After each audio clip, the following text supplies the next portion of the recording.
पुणी बढ़िला पेट्रोल और डीजेल दर petrol litre पिछा 87 पैसा बढ़िला डीजेल लिटर पिछा 91 पैसा बढ़ी 10 दिन भितर 3 थर बढ़िला तेल दर भुवनेश्वर पेट्रोल लिटर पिछा दर पहुंची 106 टंका 32 पैसा सेहीपरि डीजेल दर पहुंची 97 टंका 87 पैसा 3 थरर पेट्रोल 5 टंका 7 पैसा बढ़ी बेले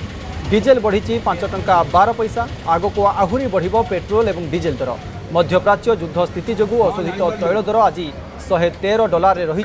फल अन्य देशरू तेल आसूची 7 दिन बदल में 15 दिन में तेल आसी पहुँचुची तैल कंपानी गुड़िक पेट्रोल रे लिटर पिछा 30 टंका और डीजेल रे 80 टंका क्षति सोचुंती केंद्र सरकार मासक 15,000 कोटी टंका क्षति सोचुंती तैल कंपानी गुड़िक हेतुक क्षति सहिथिले हेले अधिक क्षति सहिबा संभव हैला नहीं फल दर वृद्धि होउची ना युद्ध शेष होउची ना अंतरराष्ट्रीय बाजार रे तैल दर कमुची तेणु तेल रेट वृद्धि पाउची राज्य में 15 दिन तेल गच्छित रही अभावी देखा देव नहीं किंतु रेट बढ़िबो एवं यहाको सहिबाको पड़िबो बोली कहिसंती निखिल उत्कल पेट्रोल डीजेल संघ सभापति संजय लाट 15 तारिख ठू आज भितर ये तृतीय थर दर वृद्धि होती जोटा कि पेट्रोल रे 5 टंका 7 पैसा और डीजेल रे 5 टंका 12 पैसा भुवनेश्वर प्राइस अनुसार आ दर वृद्धि कारण तो बहुत स्पष्ट जे मध्यप्राच्य युद्ध जेबेठू आरंभ है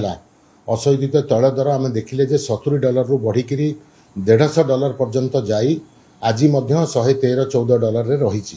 जो बाटरे आम 7 दिन रे तेल पाउतले मध्यप्राच्य बाटरे एबे आमको साउथ अफ्रिका देकी केप ऑफ गुड होप देकी आनिया को पड़ुची जोटा कि आउरी अधिका 15 दिन लगुची युद्ध परिस्थिति जो इंश्योरेंस रो दाम तेल परिवहन रे बहु मात्रा रे बढ़ी जाइची सो तैल कंपानी को देखा गले 30 टंका प्रति लिटर पेट्रोल 75 रु 80 टंका प्रति लिटर डीजेल रे हानि सहिबाकू पड़ुथिला एवं किछि आंकलन अनुसार ऑलरेडी ए 3टा राष्ट्रायत्त तैल कंपानी माने हाराहारी 50,000 कोटी टंका एई युद्ध आरंभ होगा दिन ठू आज पर्यंत हरई सारी दर वृद्धि न करिकी ता सत्ते केंद्र सरकार उत्पाद शुल्क 10 टंका प्रति लिटर ह्रास करथिले हेले मध्य तैल कंपानी अहेतुक हानि जेतोले हेची यार विकल्प दर वृद्धि ही थिला किंतु केंद्र सरकार चाहू नथिले दर वृद्धि करिबा पई कारण इन्फ्लेशन बढ़िले सबु जिनसर दाम बढ़ी थांता डीजेल रो दाम जेतु गोटे परिवहन फ्यूएल एटा डीजेल रो दाम वृद्धि हवा माने सबु जिनसर दर दाम वृद्धि हवा।